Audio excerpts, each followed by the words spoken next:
O anak, nagkita na ba kayo ng babaeng nakursunadahan mo? Opo, Nay. Angela ang pangalan niya.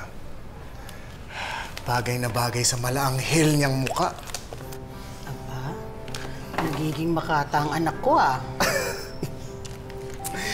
Kasi naman, Nay, lakas ng tama niya sa akin. Mula nung bumaba kami dun sa bundok, hindi na siya mawala sa isipan ko. Eh, baka naman palitan na ako ng babae na yan sa puso mo, ah.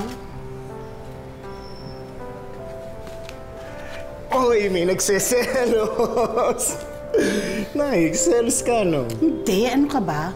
Pero kasi, di ba, totoo naman, anak. Kapag ka nag-asawa ka na, syempre may iba na yung priority mo. May asawa ka agad? Grabe naman sa pagka-advance. Oo, ikaw din naman nagsabi sa akin, siya yung tipo ng gusto mong mapangasawa. Sabi ba akong gano'n? Ay, basta na eh. Magkaroon man ako ng pamilya, magkaroon man ako ng asawa. Ay, hindi kita pababayaan. Tandaan mo yun, ha? Promise, oo. Sige na. Ha? Huwag ka na magselos. Maligo ka na nga, ang tao mo. Sige na, maligo ka na. Sige, Nay. Kaya Okay na ako, ha? dito. Oo, sige na, sige na. Ay, Yes, Nay. alam mo na, asikasuhin mo yung panliligaw mo sa kanya, ha? Galingan mo, pero promise mo sa akin, hindi mo ako papabayaan. Promise. Cross my heart, hope to die. Sige, ligo ka na. Sige, Nay. Muna na ako, Nay.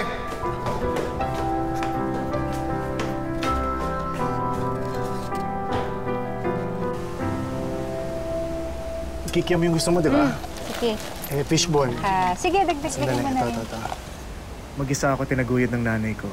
Kaya gusto ko sana, ako na lang magtrabaho para sa amin. Pero mapilit siya. Nagtitinda pa rin, pandagdag daw ng kita. Ang sipag niyo naman ang nanay mo. Kaya nga eh. Kuha ka. Thank you. Kwek-kwek, gusto mo? Ito, isa na lang kwek-kwek. Sige. Sige. Thank you. Bilhin naman kayo ng paninda ko para maubos na. Sandali. Sige ho, sige ho. Magkano ho ba lahat yan? 150 na lang. 50. Ito.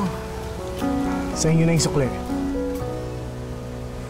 Salamat, Pogi, ha? Salamat. Sige po. Nanay naman, ng bola pa. Ito naman eh.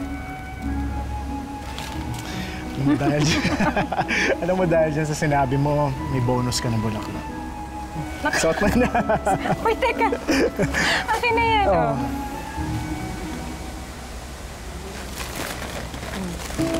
Ayaw mo na to? Okay na ako dito sa Sampaguita. Bigay mo na lang yan sa nanay mo. Sa pagkakakwento mo eh, mas deserve niya mabigay ng bulaklak kasi sa akin. Alam mo, mas nakaka-inlove ka dyan sa sinabi. Seryoso ka ba? Naalala mo ba yung sinabi ng matanda doon sa bundok? Tungkol sa future natin?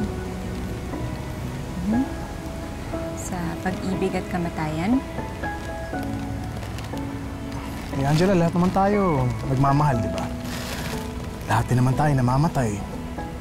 Tingin ko ang importante doon yung gagawin natin bago tayo dumating sa hukay. Diba? Naalala ko tuloy nabasa ko. Sabi ni Albert Einstein. Albert Einstein. Time is relative. And its only worth depends upon what we do as it is passing. At ako, ang gusto ko lang gawin ngayon ay makasama ka. As much as possible.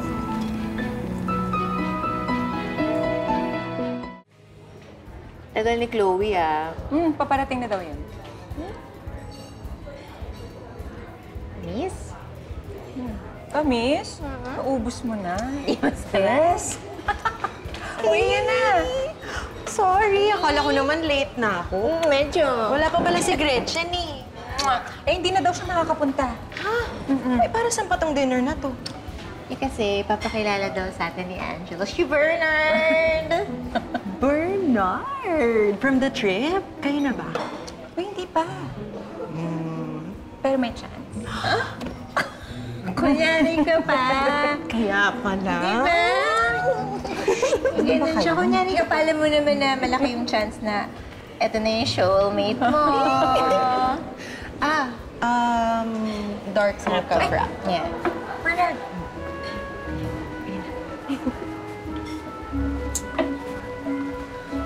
Bernard. Si Jessie and si Chloe. Hi, Jessie. Bernard. Mas gwapo ka sa malapitan na. Salamat. Ikaw pala si Bernard. Hi. Siguro naman hindi mo iiwan sa ere yung kaibigan ko. Of course not. Siyempre hindi. Halika na nga, tama na yung pleasantries na yan. Let's get down to business. Ikaw, Bernard, anong balak mo dito sa kaibigan namin, ha? Balak? Siyempre, I want to spend the rest of my life with your friend. Oo nga. Hindi mo ready doon. Alam mo yun?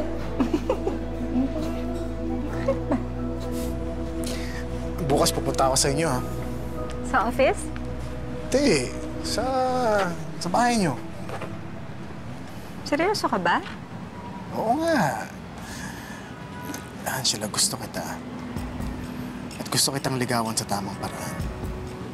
Strict yung parents ko, ha? Buti na lang, hindi sila yung liligawan ko.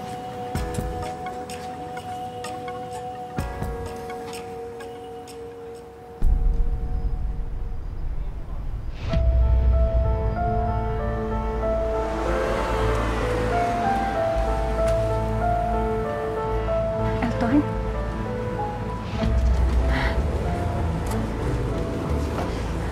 Bernard.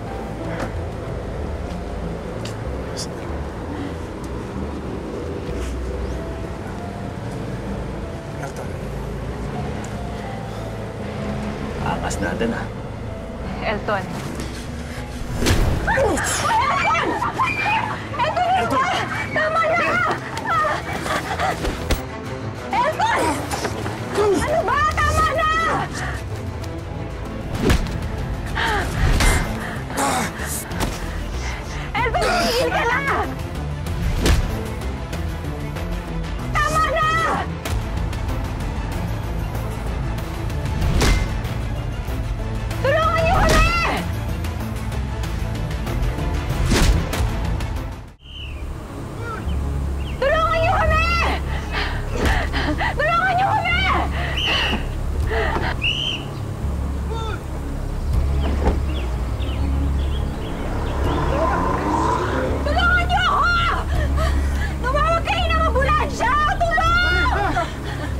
Bernard! Bernard!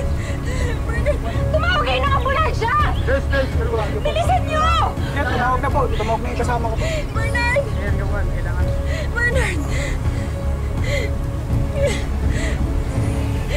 Kumapit ka, Bernard! Kumapit ka! You won't be happy if you marry him. Bakit kasi pinili mo pa yung puso mo kaysa sa isip mo? Talaga ba, Ma? Talaga bang sasabihin mo sa akin yan pagkatapos mamatay ng asawa ko? Si Elton daw, nakatakas sa kulungan.